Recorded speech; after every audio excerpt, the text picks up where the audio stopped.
నమస్తే, welcome to సత్యాగ్రహి. నేను రేఖ. తెలంగాణ రాజకీయాల్లో ఎప్పుడు ఏ మలుపు తిరుగుతోందో ఊహించడం చాలా కష్టం.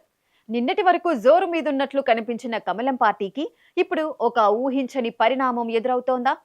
తెలంగాణ బీజేపీలో భారీగా చేరికలుంటాయని, ఇతర పార్టీల నేతలు క్యూ కడతారంటూ అగ్రనేతలు చేసిన కామెంట్స్ ఇప్పుడు వారిని చిక్కుల్లో పడేశాయా?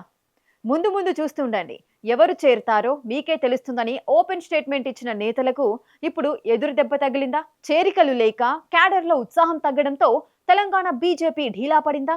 ఈ స్టోరీలో తెలంగాణ రాజకీయాల్లో జరుగుతున్న ఇంట్రెస్టింగ్ విషయాల గురించి తెలుసుకుందాం. కొన్ని రోజుల క్రితం వరకు బీజేపీ అగ్రనేతలు మీడియాతో మాట్లాడుతూ అత్యంత ధీమా వ్యక్తం చేశారు. ఇతర పార్టీల నుంచి కీలక నాయకులు తమ పార్టీలోకి రావడానికి సిద్ధంగా ఉన్నారని, త్వరలోనే భారీ చేరికల పర్వం ప్రారంభమవుతుందని ప్రకటించారు. గేట్లు బార్లా తెరిచాం, వచ్చే వాళ్లను ఆపేదే లేదు అని స్టేట్మెంట్లు ఇచ్చారు. ఈ వ్యాఖ్యలతో క్యాడర్లో తీవ్ర ఉత్కంఠ నెలకొంది. ఏ పార్టీల నుంచి ముఖ్య నేతలు కమలం గూటికి వస్తారో అని కార్యకర్తలు ఎదురుచూశారు. కానీ రోజులు గడుస్తున్నా పరిస్థితిలో మార్పు రాలేదు. ఆశించిన స్థాయిలో చేరికలు లేకపోవడమే కాకుండా ఇతర పార్టీల నాయకులు అటువైపు చూడటానికి కూడా ఆసక్తి చూపకపోవడంతో బీజేపీ ఫుల్లుగా డీలా పడిపోయింది. అసలు ఇలా ఎందుకు జరిగింది? ఒక్క నాయకుడు కూడా కమలం పార్టీ వైపు చూడకపోవడానికి కారణమేంటి? దీనిపై ఒక ఇంట్రెస్టింగ్ వాదన వినిపిస్తోంది.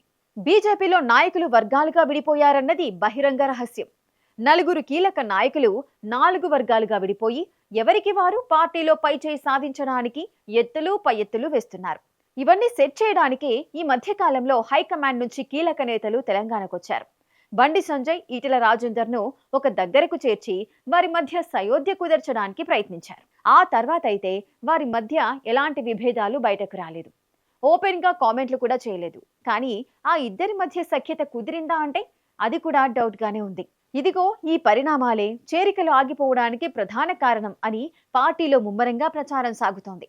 ఒకవైపు కీలక నేతల మధ్య సఖ్యత లోపించడం, మరోవైపు సమన్వయ లోపం క్యాడర్ను తీవ్ర అయోమయానికి గురిచేస్తోంది. పార్టీలోకి వస్తే తమ భవిష్యత్తు ఎలా ఉంటుందో, ఏ గ్రూప్లో ఉంటే ఎలాంటి పరిస్థితులు ఎదుర్కోవాల్సి వస్తోందన్న భయంతో ఇతర పార్టీల నేతలు బీజేపీ వైపు రావడానికి వెనుకంజ వేస్తున్నట్టుగా తెలుస్తోంది.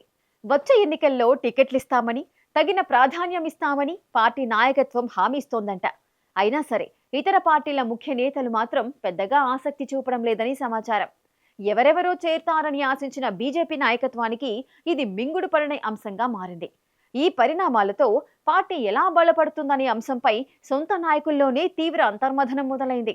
నాయకుల మధ్య ఐక్యత లేకపోవడం, సరైన వ్యూహం లోపించడం వల్ల వచ్చిన అవకాశాలను కూడా సద్వినియోగం చేసుకోలేకపోతున్నామనే అసంతృప్తి క్యాడర్లో వ్యక్తమవుతోంది.